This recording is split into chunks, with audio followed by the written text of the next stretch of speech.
Leo bwana, mzigo wetu unaanzia hapa katika na tunamwona nani? Tunamwona bidada anaenda kwa jina la Irene. Na siku ya leo moja kwa moja ni kwamba alikuwa amepokea ugeni kutoka wapi? Kutoka zake huko kijijini. Alikuwa ni nani? Alikuwa ni huyu hapa bidada. Alikuwa anaenda kwa jina la Chisomi bwana. Sasa uweze amini kwamba bidada ametoka zake wapi huko kijijini, na moja kwa moja ni kwamba alikuja hapa mjini kwa ajili ya kutafuta zake maisha bwana. Na hapa moja kwa moja alifikia kwa nani? Alifikia kwa rafiki yake. Na yule rafiki yake anampa nini? Anampa mawaidha hapa kwa akifika huko mjini moja kwa moja aweze kufanya, aweze kuchangamka bwana. Amekuja hapa mjini aweze kufuata mambo ya hapa mjini. Mambo ya huko kijijini aweze kufanya, aweze kuachana nayo. Na hapa moja kwa moja kazi yote inabidi aweze kuifanya bwana, ili mradi aweze kufanyaje, aweze kupata hicho kiasi cha fedha. Na bidada akanamwambia usijali bwana, kwa mimi nitakutengeneza vizuri, nitakupatia nguo, na mwisho wa siku ni kwamba utakuwa nini, utakuwa super bwana, ili uweze kuwabamba vizuri wanaume. Maana naona kabisa ni jinsi ulivyo wewe, shape lako hilo na hiyo nyasha utawateka wanaume wengi sana. Ni kwamba kana mpatia rafiki yake mawaidha hapa ya kuweza kuishi wapi, ya kuweza kuishi hapa mjini bwana. Basi bwana, uweze amini kwamba siku iliyofuata tunamwona bidada Chisomi hapa akiwa nani, akiwa na bidada Irene. Na leo hii moja kwa moja ni kwamba alianza harakati zake za kuweza kufanya, za kuweza kumseti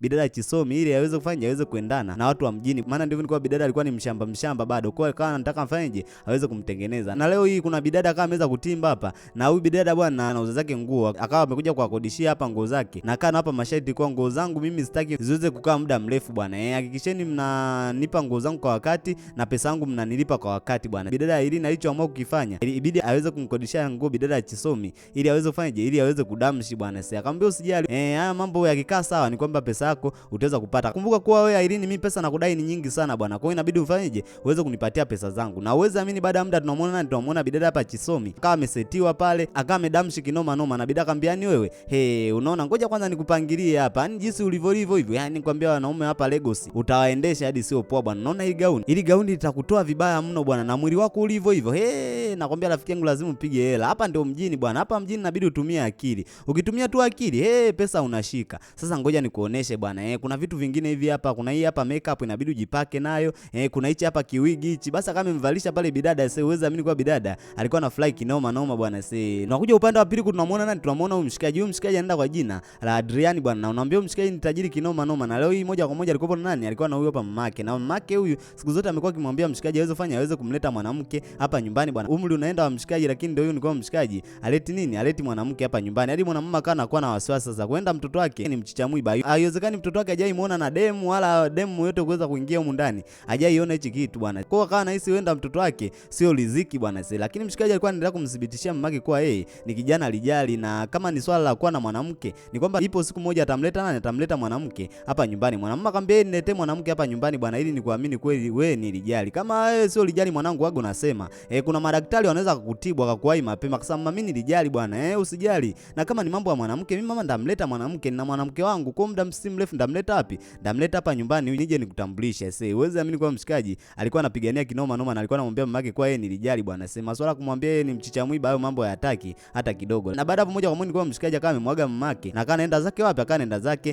kazini. Lakini mwanamume bado hakuwa amejiridhisha, kana hisi kabisa huyu mtoto huenda kuna tatizo, huyu mtoto. Asemage kama kuna tatizo niweze kumsaidia bwana. Madaktari wako wengi wakiweza kufanya, kuweza kutibu hilo tatizo bwana. Basi bwana, tuone kitime fulani hivi tunamwona nani, tunamwona mshikaji hapa Adrian bwana, kama ametoka zake wapi? Ametoka zake dukani hapa, akamegongana na bidada hapa. Sasa kwa mshikaji alishangaa kinoma noma kumuona bidada Chisomi. Sasa unaambia bidada alidamshi kinoma noma, na hapa alikuwa kwenye harakati zake za kuweza kufanya, za kuweza kutafuta zake pesa bwana. Sasa uweze amini kwa mshikaji alitokea kuvutiwa sana na bidada Chisomi, akamuomba pale aweze kujuana nani, aweze kujuana na bidada. Uweze amini kwa bidada kama itambulisha pale na kama amedai kwa yeye anaitwa Diamond bwana. Mshikaji akasema basi hamna shida, mimi hapa naitwa Adrian. Basi moja kwa moja kwa mshikaji kama amempisha pale bidada, na bidada moja kwa moja kama ingia zake dukani. Lakini uweze amini kwa mshikaji alikuwa anamtazama bidada mara mbili bwana. Sasa unaambia bidada amefungasha nyuma nyashi, mtoto mwenyewe nyepe mtoto maziwa. Uweze amini kwamba alimteka nani, alimteka mshikaji bwana. Mshikaji akasema hili dundo lazima ninyenyuke nalo hili bwana. Basi bwana, tuone kitime fulani hivi tunamwona bidada huko moja kwa moja kwamba bidada Irene alikuwa anaendelea kupambana kuweza kumlemba bidada hapa, ili mradi aweze kupata hata mbaba kuweza kumlipia kodi hapa mjini bwana. Maana ndio ni kwa bidada ametoka zake kijijini huko, hana hata mbaba kuweza kumlea hapa mjini, ataishije na kazi hana na hajasoma hapo alipo. Moja kwa moja kwa bidada alikuwa anamsii kuwa inabidi aendelee kupambana hivyo mpaka aweze kupata mbaba wa kuweza kumlea hapa mjini. Bidada sasa, nimejitahidi siku ya jana, nimepambana kinoma noma, na uweze amini kwamba nigongana na kaka mmoja hivi. Yule kaka nikajua labda atanipenda. Cha ajabu nikaona kaka yule tumesalimiana tu kama ondoka. Asema usijali bwana, inabidi wewe unajiregeza hivyo kama mtoto wa mjini mpaka uweze kumpata mbaba. Bidada akasema basi usiwe na wasiwasi rafiki yangu, leo hii nakuhakikishia lazima nirudi na mbaba, leo hii lazima nimpate mbaba. Aisee, hawa dada ni manjunje kinoma noma, ni kwamba wenyewe hapa mjini wanaishi kupitia wababa bwana. Kwa moja kwa moja ni kwa bidada naye akawa ameingizwa kwenye hii kazi aweze kufanya, aweze kutafuta mbaba na mwisho wa siku aweze kufanya, aweze kulipiwa kodi na kuweza kuhudumiwa bwana. Basi moja kwa moja ni kwa bidada kana jishebedua pale nini mambo fulani hivi amazing kinoma noma. Na baada hapo moja kwa moja tunamuona bidada akawa amekuja zake huko barabarani, akasema leo hii lazima nitoke na mbaba leo, yani iwe isiwe. Wanapita pita tu makalungu bwana, wana magari, nataka leo mwanaume mwenye gari. Wakati moja kwa moja tunamuona mshikaji hapa kama ameweza kutimba bwana. Siwezi amini kwa bidada alishangaa kinoma noma kumuona mshikaji, akasema jamani ni wewe jamani, wewe si Adrian? Akasema mimi mwenyewe nakukumbuka, wewe si Diamond? Sasa ndio mimi ni Diamond. Akasema vipi, unaelekea wapi?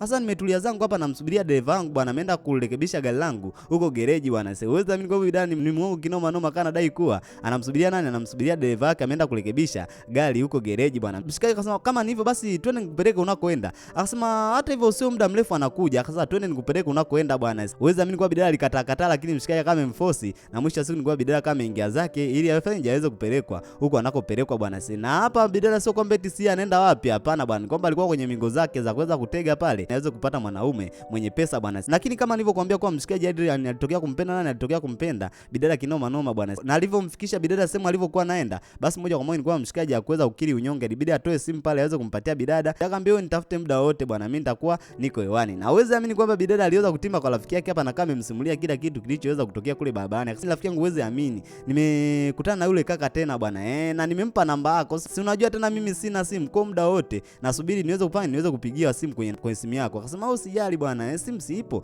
ngoja tuone kama huyo kaka kweli atakutafuta, maana kaka hapa Lagos wengine wanakupigia ni matapeli, wenda tu alichukua tu namba yako na usikutafuta. Akasema sio kwa yule inaonekana ni tajiri kabisa na pesa yule, yule lazima nipigie. Wakati huo moja kwa moja anaendelea kupiga zao pale story, uweze amini kwamba simu ikawa imeweza kufanya, ikawa imeweza kuita pale ya bidada bwana. Sasa kwa bidada akasema nilikwambia bwana kwa yule kaka atanipigia sasa, unaona. Akasema haya pokea basi haraka. Aisee, basi moja kwa moja kwa bidada ilibidi afanye, ilibidi aweze kupokea ile simu bwana. Uweze amini kwa mshikaji alikuwa anamuomba bidada afanye aweze kukutana siku ya kesho kama bidada atakuwa na muda bwana. Bidada akasema kesho.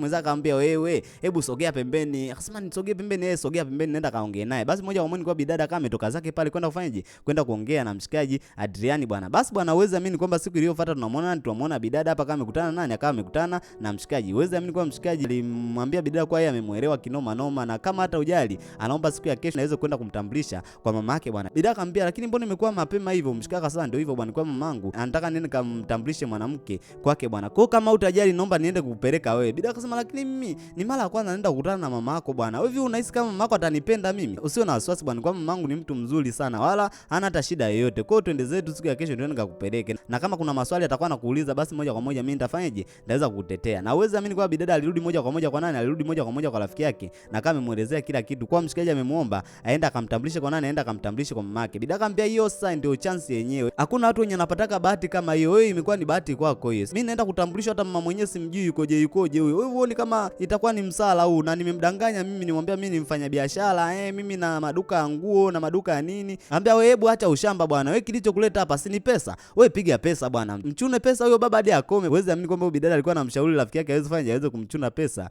nani, aweze kumchuna pesa Adrian bwana. Sasa na uweze amini kwamba siku iliyofuata tunamuona mwanamama hapa kama ametulia zake, na alikuwa anapata nini, anapata zake tea hapa. Wakati moja kwa moja kama ametimba nani, ametimba Adrian. Na uweze amini kwamba Adrian alikuwa na furaha kinoma noma siku ya leo. Nakwambia mama, ulikuwa unataka siku zote niweze kukuletea mwanamke, basi leo kuna mwanamke na kutambulisha. Mwanamama akasema wewe hebu acha masiala yako, acha utani kabisa. Akasema mama kweli niko serious. Akamwambia mwanangu, mimi siku nilikuwa naisubiri sana niweze kumuona mke wangu bwana, kwa hiyo usinipe pressure zako hapa afu mwisho wa siku uweze kunidanganya. Lakini mshika sema hapana bwana, mimi sikudanganyi mama, ni kitu cha kweli kwamba siku ya leo hii namleta mpenzi wangu hapa, na utamuona ni mrembo mama, ni mrembo sana bwana, mwenyewe utampenda nakwambia akishafika hapa. Sasa uweze amini kwa mshikaji akana msifia bidada Diamond kwa nani, kwa mama yake bwana. Akana mwambia mama yake kuwa wewe mwanamke ni mwanamke mzuri na ana pesa hadi sio poa bwana. Sasa mwanamke akasema hilo ni jambo zuri mwanangu, wewe fanya haraka uje niletee huyo mwanamke. Na uweze amini baada ya muda nilikuwa mshikaji ilibidi amchukue nani, amchukue bidada hapa Diamond na amlete wapi, amlete nyumbani kwa mama yake bwana. Sasa hapa moja kwa moja kwa bidada alikuwa na pressure hadi sio poa. Mshikaji akana mpangilia pale bidada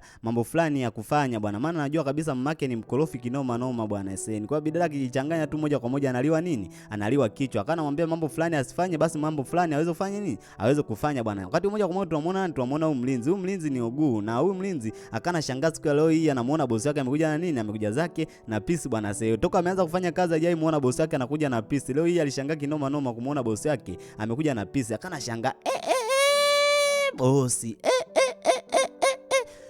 bosi kweli amekuja na pisi kali hivi, pisi na nyashi, vitu vyangu hivi kabisa yani jamani.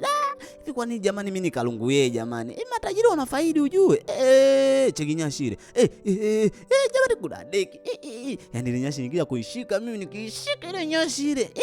Ndampelekea moto huyu hadi akome bwana. Na hayo moja kwa moja alikuwa ni mawazo ya nani? Alikuwa ni mawazo ya mlinzi bwana. Basi bwana uweza amini kwa mshikaji alivyo utimba zake ndani, na wakati moja kwa moja kama amekuja nani? Amekuja mmake. Asiweza amini kwa mwanamama alifly kinoma noma baada ya kumuona nani? Kumuona bidada bwana. Moja kwa moja akawa amemkumbatia bwana. Uweza amini kwa mwanamama hichi ndio alichokuwa anataka kione, yani amuone mtoto wake kweli nilijali, mtoto wake kweli anafanya kazi. Mama alikuwa na wasiwasi, alikuwa anaona tu kijana wake umri tu unazidi kwenda, hakuna mwanamke yote anayekuja hapa ndani. Basi moja kwa moja ibidi bidada aweze kufanya, aweze kujitambulisha pale kwa mwanamama kwa yeye ni mfanyabiashara mkubwa na yeye anaishi zake wapi? Anaishi zake Marekani. Kwa moja kwa moja hapa amekuja kwa ajili ya nani? Kwa ajili ya mshikaji bwana. Sasa kwa bidada idanganya kabisa kwa yeye anaishi zake wapi? Anaishi Marekani. Basi moja kwa moja kwa mwanamama alifly kinoma noma na kana mkaribisha bidada, akamwambia usiwe na wasiwasi, hapa ni nyumbani na muda wote utakapojisikia kuja wewe njoo bwana. Sasa na mwanamama kasabu ngoja kwanza nikakuandalia msosi msosi fulani hivi wa asili, nakwambia utaenjoy hadi sio poa bwana. Sasa basi moja kwa moja kwa bidada akamwambia mama twende wote, lakini mshikaji akasema hapana bwana mama, huyu mwacha baki hapa, wewe nenda zako bwana. Akasema hapana bwana, mimi nataka niende na mkwe wangu. Akasema hapana mama bwana, wewe mwache huyu abaki hapa, wewe nenda zako. Basi moja kwa moja kwa mwanamama kama nyuka zake kana nataka aende, lakini bidada akamekazia kinoma noma kana nataka aweze kwenda na nani? Aweze kwenda na mwanamama. Mwanamama akasema hebu twende bwana, mwanangu anakuzuia zuia hapa wakati unataka twende. Basi moja kwa moja kama ameondoka zao kwenda wapi? Kwenda zao kwa jikoni kwa ajili ya kuandaa nini? Kwa ajili ya kuandaa msosi. Sasa uweza amini kwa mshikaji alifly kinoma noma, maana alijua mamake labda atamkataa huyu mwanamke, lakini ndio ni kwa mamake ametokea kumpenda huyu mwanamke hadi sio poa bwana. Na uweza amini kwamba baada ya muda aliweza kuandaa msosi, kimbembe kipo kwa bidada, amejioshea kwa yeye, ana kazi zake huko Marekani, lakini cha ajabu ni kwamba anashindwa kutumia hivi vijiko, na hichi kitendo kwa mwanamama alikiona. Mshikaji anashangaa akamwambia jamani, vipi Diamond, mbona kama unashindwa kula, shida ni nini? Akamwambia yani mimi sielewelewi, nina shida kwenye mkono, kwa hiyo vijiko vinanishinda. Kwa nilikuwa nauliza kama kuna kile kijiko kile chenye tobo katikati kile ndio nakitaka kile. Sasa vile vijiko vipo hivi hapo, chukua tu sio na wasiwasi. Basi moja kwa moja ilibidi mwanamama aweze kufunua pale, aweze kumpatia nini? Aweze kumpatia vijiko bidada bwana. Basi moja kwa moja kwa bidada akaendelea kupata nini? Akaendelea kupata ule msosi, na uweza amini kwamba alipiga msosi ule hadi sio poa bwana, huko anajikuna chakula hichi ni kitamu hichi. Mshikaji anashangaa, mbona wanakula chakula hivi kweli? Huyu ametoka kweli Marekani huyu? Bidada anashangaa, watu wanamshangaa vipi tena? Sasa jamani, msio na wasiwasi jamani, nilikuwa na njaa kinoma noma. Msio na wasiwasi, ndio ulaji wangu. Sasa unaambia bidada alipiga msosi huyo, alipiga msosi. Na uweza amini baada ya muda tunamuona nani? Tunamuona mshikaji akawa ametulia zake huko chumbani na kana endelea na harakati zake kama kawaida bwana. Lakini mshikaji akiwa hapa, uweza amini kwamba alisikia kelele, "Ui, jamani, ui mvua." We nini shida? Jamani mvua jamani, nimeona mvua jamani. Mvua gani tena jamani? Akasema mvua iko huko kabisa, nimeiona mvua inatoka juu. Lile ni bomba sio mvua wewe. Mbona kwa hivyo? Ina maana wewe una bomba kama lile? Akasema bomba. Akasema ndio lile ni bomba la mvua. Sasa bomba gani linatoa maji vile kama mvua? Mbona wewe bafu yako liko tofauti kabisa na la kwangu bwana. Siwezi amini kwa bidada ni mshamba kinoma noma bwana. Alikuwa amejioshia kwa yeye, ametoka zake Marekani, amekutana na bomba la mvua, unaambia amechanganyikiwa hadi sio poa bwana. Ni kwamba amezoea zake huko kijijini, anaogea kwenye vindozi. Mambo gani jamani? Nusu kidogo niumbuke siku ya leo jamani, mdomo wangu. Mambo gani haya? Basi bwana, tunaona siku nyingine tena hapa tunamuona bidada moja kwa moja kama kuja zake wapi? Jikoni bwana. Lakini cha ajabu ni kwa bidada alivyofika huko anakuta majiko ni ya kisasa, kana shangaa. Sasa majiko vipi haya? Mimi nitapikeje sasa? Hata majiko yenyewe sijui hata kuwasha. Mambo gani haya? Mimi nimezoea kwetu kule majiko ya mkaa. Sasa majiko mimi nitawasheje? Wanawasheje au ndio wanawashia hapa? Kana washawasha pale haelewi. Afanyeje bwana? Kasa na mimi sielewi nisije nikachoma mimi nyumba ya watu jamani. Mambo gani tena jamani? Wakati mmoja kwa moja kama amekuja nani? Amekuja mshikaji bwana, kama ameota vile bwana. Mshikaji kama amefika pale akamkumbatia bidada kasa nini? Jamani vipi? Kwani ugomvi? Akasema jamani hamna mabuba. Vipi mamako hayupo? Akasema mama amelala zake kula. Akasema nikumbatie bwana. Nikajua mamako yupo. Akasema hapana bwana, mamangu amepumzika zake. Kwa sababu mpenzi uweze amini, nimewasha zangu ili jiko, naona jiko aliwaki, sijui gesi imeisha. Yaani mimi nashindwa kuelewa sijui lina shida gani ili jiko lako hili. Hii itakuwa gesi imeisha, si ndio? Mshikaji akasema hapana bwana, gesi iko ya kutosha. Naomba basi uweze kujaribu wewe. Basi moja kwa moja mshikaji ilibidi afanyeje? Aweze kuwasha. Akasema hii inawashwa hivi. Bidada kana shangaa, kumbe ndio inawashwa hivi. Akasema jamani, nilijua tu, yani nilikuwa nataka wewe uniwashie. Sio kwamba eti nilikuwa nashindwa. Hapana bwana, nilikuwa nataka wewe uniwashie. Akasema afu wewe una masiala wewe. Bidada akasema kudadeki jiko nalo nataka liniumbue ili kudadeki zako wewe, jiko nataka uniumbue mimi, mpuzi nini kudadeki zako wewe. Basi bwana, tunaona ni time fulani hivi tunamuona bidada kama amepika zake hapa msosi, na wakati moja kwa moja kama amekuja kumfanyaje, kumletea mshikaji anaitwa nani, anaitwa Gugu bwana. Akawa anapiga zao story hapa, anacheka hadi sio poa bwana. Na wakati moja kwa moja akawa ametoka nani, ametoka mshikaji. Sasa uweze amini kwa mshikaji akawa anashangaa kumuona bidada anapiga story na nani, na Gugu hapa bwana. Na hichi kitendo kwa mshikaji hakuweza kukipenda hata kidogo. Bidada anapigaje story na kalungu yeye maskini yule. Basi moja kwa moja kwa mshikaji akamfanyaje, akawa ameondoka zake zake bwana. Uwezi amini, baada ya muda ni kwamba mshikaji ilibidi amwambie nani, amwambie bidada kwa hizo mambo zake aweze kuachana nazo bwana. Yeye mtu maarufu, yeye mtu mkubwa, ana pesa, ana maduka ya nguo, anaongeaje na mlinzi kiasi kile? Bidada akasema hapana bwana, nilikuwa nimempelekea chakula kwao, nilikuwa napiga naye story mbili tatu. Akasema story gani? Story gani unapiga naye bwana? Sio vizuri bwana kwanza kupiga story na maskini kama wale. Bidada anashangaa sasa, hii kubwa kweli, hii kubwa kuliko kweli, mlinzi ndo ananyanyasika hivi. Kweli hizi nyumba za matajiri zina mambo hizi. Zina mambo hizi nyumba za matajiri. Bidada akamwambia hamna shida, sitaongea naye tena mlinzi bwana, maana nahisi kama una wivu wewe. Mshikaji akasema na wivu? Mimi sina wivu bwana. Na baada hapo moja kwa moja kwa bidada akaondoka zake, lakini alijua moja kwa moja kwamba mshikaji ana wivu huyu bwana, paka namkatalia mlinzi asiweze kuongea naye, atakuwa na wivu. Na baada ya muda tunamuona nani, tunamuona bidada hapa kama ametoka zake kuoga, akaangalia hapa sasa, hapa nijipake mafuta gani hapa au nijipulizie hii perfume? Hii perfume yenyewe unachanganya ya milioni 2, maana matajiri wana mambo haya. Akapiga makofi pale, umeme kazima. Mambo gani jamani? Adiliani jamani. Mshikaji kama amekuja sawa, vipi mbona unapiga kelele? Akasema umeme ulikatika bwana. Mimi naona kabisa umeme katika afu mkaa giza. Sasa hapana bwana, umeme hakukatika, ulipiga makofi. Akasema nipiga makofi. Akasema hii taa ukipiga makofi ina sensi. Kwa hiyo ukipiga kofi na waka, ukipiga kofi na inazima. Akasema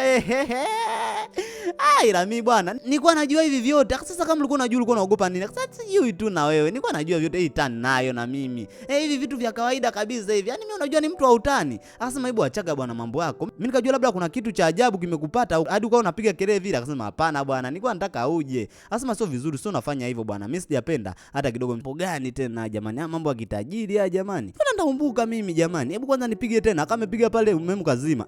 Akaanza jamani, akapiga tena umeme kaza. Jamani mambo gani jamani haya maisha ndio nilikuwa nataka mimi. Basi bwana, tuone kitime fulani hivi tunamuona bidada hapa. Akameandaliwa msosi. Sasa unaambia bidada alikuwa anafikia msosi hadi sio poa bwana. Hadi mshikaji anashangaa. Mbona anapiga msosi hivi? Unaambia bidada anakula msosi yani. Sasa unajua tena huyu mtoto wa kijijini huyu. Vipi? Chakula ni kitamu. Akamwambia ndio mama, hii chakula ni kitamu. Nimekipenda kinoma noma. Mshikaji anashangaa. Bidada anaongea na mamake kama anaongea na rafiki yake vile. Sasa unaambia bidada, yeye haelewi hapa ni kwamba likija swala la njani kwamba anapiga msosi hadi sio poa. Basi bwana, na baada ya muda tunamuona bidada hapa kama kuja zake au tena nani na mshikaji bwana. Na mshikaji kama kawaida kama amenunua zake pale mvinyo. Bidada hivi vitu hajaitumiaga bwana, kama amegonga zake pale chairs ya seni kwa bidada kama amepiga pale ile mvinyo. Jamani alipaliwa hadi sio poa bwana. Sasa nilikuwa mshikaji anashangaa jamani nini? Sasa fana jamani, ni vizuri. Nimeipenda hii jamani, ni nzuri hadi sio poa bwana.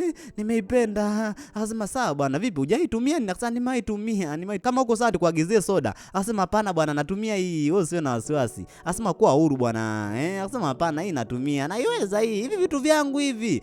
Marekani kule nilikuwa natumia vitu kama hivi, lakini hapo alipo hakuna cha Marekani, hakuna cha nini yani. Ndio mara ya kwanza anakunywa vitu vya namna hiyo. Basi bwana, tuone kitime fulani hivi tunamuona nani? Tunamuona mshikaji kama ametulia zake hapa, na moja kwa moja ni kwa mshikaji alikuwa anapata zake konyagi hapa, vitu fulani hivi amazing kinoma noma bwana. Na kilikuwa ni kitime fulani hivi cha usiku. Wakati mshikaji anaenda kupata zake hapa konyagi, uweze amini kwa bidada kama ametoka zake, anaenda zake wapi? Anaenda zake jigoni. Lakini kama ameshangana muona mshikaji hapa. Mshikaji akasema vipi wewe? Hujalala mpaka saa hizi? Nimeamka nakuta haupo. Kwa hiyo nikaona nije nikuangalie huku. Sasa nimekuja nimetulia zangu huku. Unajua tena mambo ya biashara hajakaa vizuri. Kwa hiyo nilikuwa natuliza zangu mawazo hapa. Sasa hamna shida bwana, basi tuweze kujumuika hapa. Sasa uweze amini kwa bidada kama amechukua ile konyagi akaipiga. Mshikaji akamwambia wewe, bidada jamani, nini baby jamani, mshingo inawaka moto jamani, baby shingo inawaka moto. Jamani shingo yangu. Unaambia bidada alitoka nduki kinoma noma, na kama unavyojua konyagi ukiikata utawezi koli inawaka moto aise. Unaambia bidada alikuja nduki hadi huku upande wa pili. Maji yako wapi? Akachukua pale maji. Jamani nakufa mimi shingo yangu jamani. Jamani. Takuja nive mimi jamani, mambo gani haya jamani? Basi bwana, tunaona siku nyingine tena hapa tunamuona mshikaji alikuwa ametoka zake leo hii pamoja na pamoja na bidada bwana. Na alipofika sehemu mshikaji kama amesimamisha zake gari, akaenda kuchukua maji. Ile mshikaji anarudi anashangaa bidada yupo kufukia msosi hadi sio poa bwana. Mshikaji anashangaa wewe, huo ugali umetoka wapi tena jamani? Asema ugali nimebeba kutoka nyumbani. Mshikaji anashangaa umebeba kutoka nyumbani? Akasema ndio nimebeba kutoka nyumbani bwana. Sasa wewe mambo gani bwana? Mbona uko na mambo kijijini wewe? Yaani chakula unabeba kutoka nyumbani. Sio kama ulikuwa unataka chakula ungesema tununue. Sasa tununue chakula cha nini wakati kilikuwa nyumbani? Mimi nikafungasha zangu ule ugali kwenye lambo na nimebeba na mboga na piga zangu msosi hapa. Kwani nikiwa napiga hapa kuna mtu ananiona? Sio vizuri bwana. Wewe kama ulikuwa unataka chakula ungeniambia niweze kukununulia chakula kizuri. Unaanza kufungasha vyakula unaanza kula barabarani. Sio vizuri hivyo. Basi bwana, tunaona siku nyingine tena hapa tunamuona bidada akawa amekuja zake huku jikoni kwa ajili ya kuendelea na nini? Kwa ajili ya kuendelea na kazi yake kama kawaida bwana. Sasa uweze amini kwamba siku ya leo alikuwa anataka afanyeje, alikuwa anataka aweze kukusaga nyanya hapa, lakini na inatakiwa aweze kutumia blender hii. Uweza amini kwa bidada hata kutumia blender alikuwa ajui. Akasema mambo gani hapa, kama amefungua pale jamani nimeharibu jamani, kifaa cha watu jamani, mashine ya watu nimeharibu. Sasa mimi nitasageje nyanya jamani? Wakati mmoja kwa moja kama huja nani amekuja mshikaji akasema nimebambwa leo, nimeharibu hii mashine ya watu. Mshikaji sasa vipi, kuna shida gani? Sasa baby jamani, hujasikia simu yangu inalia huko?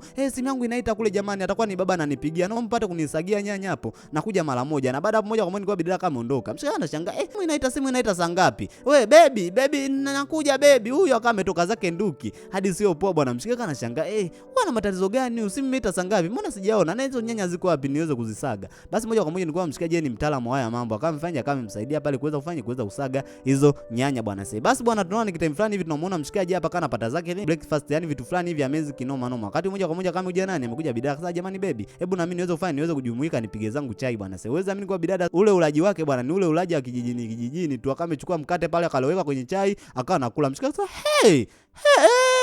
mambo gani? Bila ndio anakula sasa. Jamani, huu mkate ni mtamu. Mshikaji akaona mbona ni hatari bwana. Akachukua tena huyo akaloweka kwenye chai akawa anakula. Sasa jamani, sio vizuri hivyo unavyofanya. Unafanyaje hivyo bwana? Hebu kula vizuri. Unakuleje hivi kama mtoto? Yani kama mtu wa kijijini. Kumbuka umekaa Marekani wewe. Jiheshimu nini? Kwenye masuala ya kula, masuala ya kujiheshimu si hataki. Hebu acha kula hivyo bwana. Unaniletea kinyaa. Sasa nakuletea kinyaa kivipi? Yani ninavyoloweka hii mikate kwenye chai hivi. Najisikia vizuri hapo. Utaona muda si mrefu nafuta hivi mikate vyote. Kwanza mimi hivi mikate sishibi hata kidogo bwana. Mikate vyenyewe hivi viko vingapi? Akana nataka mlishe pale mshikaji akasema naomba mpate kuniacha. Mimi siwezi nikala huo uchafu. Aiseni kwa mshikaji yeye akuwa tayari kuweza kula nini? Kuweza kula hivyo vimkate vya bidada vyenye anaviloweka bwana. Sasa unamwambia bidada kana nataka kupiga pale, mshikaji anajisikia kinyani. Mshikaji hivi vitu hajai vionaga. Anashangaa bidada anavifanya bwana. Na uweze amini baada ya muda nilikuwa mwanamama ilibidi afanye aweze kumuita mshikaji bwana. Akamwambia mwanangu, mimi nahisi hapa kuna kitu hakiko sawa. Wenda huyu mwanamke kuna kitu anatuficha huyu bwana. Sasa mtu gani mnasema ametoka Marekani lakini vitu vyenye anavifanya ni kama mtu wa kijijini hivi. Yaani mwanamke fulani hivi ana mapepe sana, simuelewi. Ila hata kama anafanya hivyo vitu bwana, kwa mimi nimetokea kumpenda sana huyu binti. Inabidi ufanye jiweze kumuoa bwana. Nishakwambia binti huyu hana shida yoyote, ni binti mzuri tu. Wala hata usimuhisi hivi unavyomuhisi bwana. Sasa nilikuwa mwanamama alianza kumuhisi vibaya binti, lakini ndio nilikuwa mshikaji ilibidi afanye aweze kumtuliza. Na baada hapo moja kwa moja kwa mshikaji akamfanya akameweza kuondoka zake. Na uweza amini kwamba siku ya leo moja kwa moja tunamuona mshikaji hapa akametoka zake na nani na bidada Diamond bwana. Akamekuja zao wapi? Amekuja zao huku shopping kununua vitu fulani hivi amazing kinoma noma. Leo uweza amini kwamba yule bidada mwenye anamdai nani? Anamdai bidada hapa Diamond. Naye alikuwa kwenye duka ile akamuona Diamond akasema leo hii ngoja nimfundishe adabu. Moja kwa moja akawa amevuta wigi pale.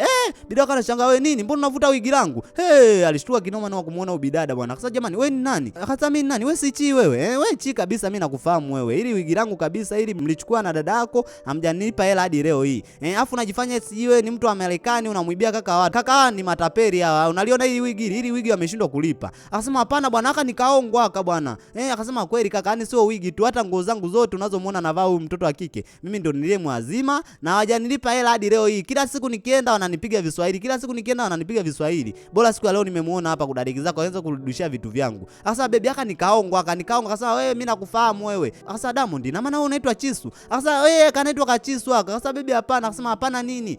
Huyu haitwi Diamond wala cha nini. Huyu anaitwa Chisu, ni kalungu yeye tu ametoka zake huko kijijini. Na hizi ndo tabia zao za kuwategatega wanaume ili mradi waweze kufanya waweze kuwapenda bwana, ili waweze kuwahudumia hapa mjini. Fanyeni kazi nyie, mtakuja mliwe kibwenye. Mshikaka anashangaa mambo gani haya? Mbona hii ni aibu sasa? Anasema hapa hakuna mwanamke hapa wewe. Aisee, unaambia mshikaji alikasika kinoma noma, na baada hapo moja kwa moja akamfanyaje? Akaondoka zake. Bidada akasema nimekunyosha kudadeki wewe. Watu gani nyie mmechukua nguo zangu hadi sasa zinamaliza miezi mingapi hamtaki kunilipa hela? Nimekuharibia sasa kudadeki. Mwambie na huyo dada yako nakuja. Uweze amini kwa mshikaji alipofika zake nyumbani moja kwa moja kama ametoa nini? Ametoa mabegi ya bidada na kana mtaka bidada aweze kuondoka zake hapa bwana. Bidada alipiga magoti akamwambia please, mimi nakwambia ukweli yote bwana. Kweli mimi hapa sio nani, sio Diamond. Ni kwamba mimi hapa naitwa Chi na mimi nimetokea zangu huko kijijini bwana. Akasema unaitwa Chi? Kivipi? Kwani hukuniambia mapema bwana? Na kwa nini unafanya hivi? Na maana wewe umekuja kunidanganya mimi kwenye maisha yangu, si ndio? Wewe umekuja kunifanyia mimi ubaya. Lakini bidada akasema hapana bwana, mimi ukweli nakupenda sana na nilipanga kuweza kukuambia ukweli. Lakini mshikaji akasema umeshachelewa tayari. Sasa uweze amini kwa mshikaji akamuita nani? Akamuita mlinzi hapa. Akamwambia wewe mtoi takataka,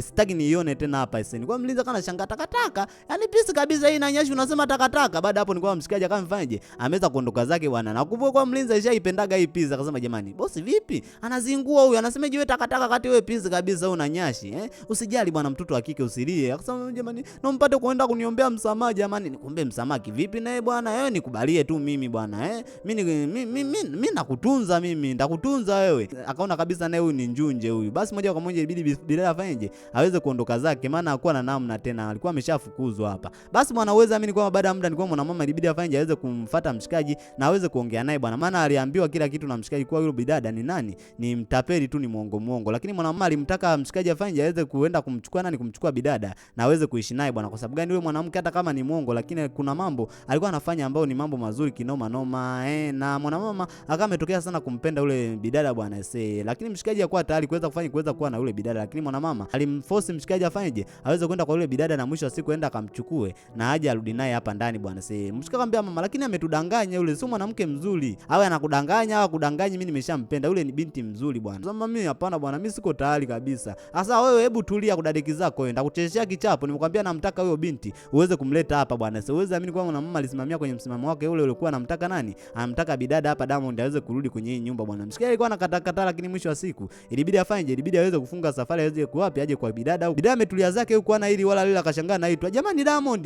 Bidada kanashangaa, nani tena ananiita Diamond huyu? Wakati mmoja kwa moja kama amekuja nani? Amekuja mshikaji bwana, akasema kiukweli nimepeleleza mpaka nimeweza kujua wapi unapoishi bwana. Pia naomba pata unisamee kwa yale yote yaliweza kutokea. Unajua mimi Chisu nakupenda kinoma noma. Licha kuwa umenifanyia vile, lakini mimi bado nakupenda bwana. Nakuhitaji uweze kuwa mama wa watoto wangu bwana. Uko tayari kuwa mama wa watoto wangu? Sasa ndio mimi niko tayari. Sasa ndakataje kuwa mama wa watoto wako? Uweze amini kwa Bidada naye alikubali kuwa mama wa watoto wa nani? Wa mshikaji bwana. Na mshikaji alifurahi kinoma noma na alimwambia kuwa hebu inabidi tuweze kwenda zetu nyumbani bwana. Maana mama anakusubiri kinoma noma. Ilibidi afanye aweze kumchukua Bidada na moja kwa moja aweze kurudi naye wapi? Aweze kurudi naye nyumbani bwana. Licha kuwa Bidada alimdanganya akumwambia ukweli, lakini mwisho wa siku ni kwa Bidada ni mtu mzuri kinoma noma, na mama yake na mshikaji alikuwa ametokea kumpenda nani? Kumpenda Bidada bwana na uweza amini kwamba mshikaji pamoja na Bidada walikuja kuoana na mwisho wa siku waje kuwa na watoto mchere bwana. Na huu ndio mwisho wa picha yetu. Asante kwa kuwa nami mwanzo mpaka mwisho. Usisahau kusubscribe, comment na kushare.